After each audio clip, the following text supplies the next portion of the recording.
the latest on those Israeli strikes in northern Lebanon. Let's cross to Rawad Taha in Beirut. Rawad, this is clearly a developing story, but what more can you tell us at this point? So what we know for a fact first is this is the first airstrike of its kind in the region of Zgharta. This is a region located in northern Lebanon. The town attacked is the town of Aito. It's very close to the mountainous town of Ehden, which is the main town of in that mountainous area. Now, this is a Christian majority region in northern Lebanon that has been attacked for the first time.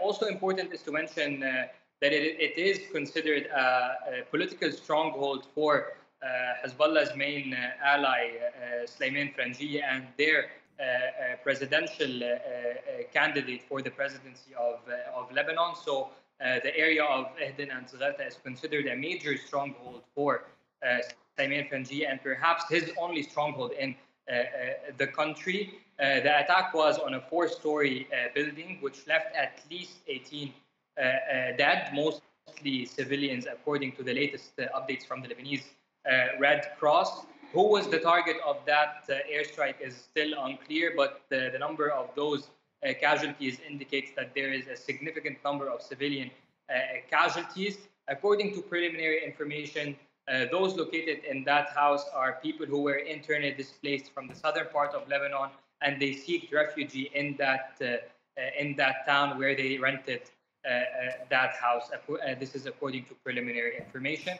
This is also coming after a day of a number of airstrikes in a similar pattern, which targeted areas which are not considered Hezbollah strongholds over the past 48 hours. So we've seen airstrikes in the coastal town of Jiyeh, south of Beirut, airstrikes in the district of Kisirwain in Mount Lebanon, north of Beirut, as well as an airstrike in the district of Batroun, also in the north, over the past 48 hours. And Beirut has experienced a few days of relative calm, I understand, Rawad.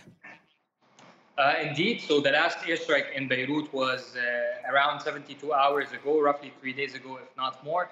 That was the airstrike when Israel claimed to have tried to assassinate Hassan Nasrallah's brother-in-law and the head of Hezbollah's coordination and liaison unit, Wafiq Safa, leading to the death of at least 20 civilians and the injury of more than 100. Since then and until now, we haven't seen any airstrike in Beirut and even in Beirut's southern suburbs. However, the situation in the south, of course, remains tense, with this heavy bombardment targeting different areas of the south, especially along the blue line, the border between southern Lebanon and northern Israel, as well as limited clashes ongoing between Hezbollah and Israel on a number of points across the border. To what extent Israel has infiltrated, to what extent and deep are those incursions which Israel has been conducting is unclear, especially that UNIFIL, the UN peacekeeping force, hasn't been able to produce any clear reports due to the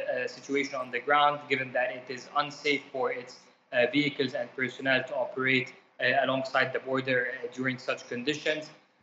Whether the current status quo of Beirut not being attacked could change over the next few hours after the attack on that base in Haifa is something that we need to look at over the next few hours and days. Rawad, thank you so much for that.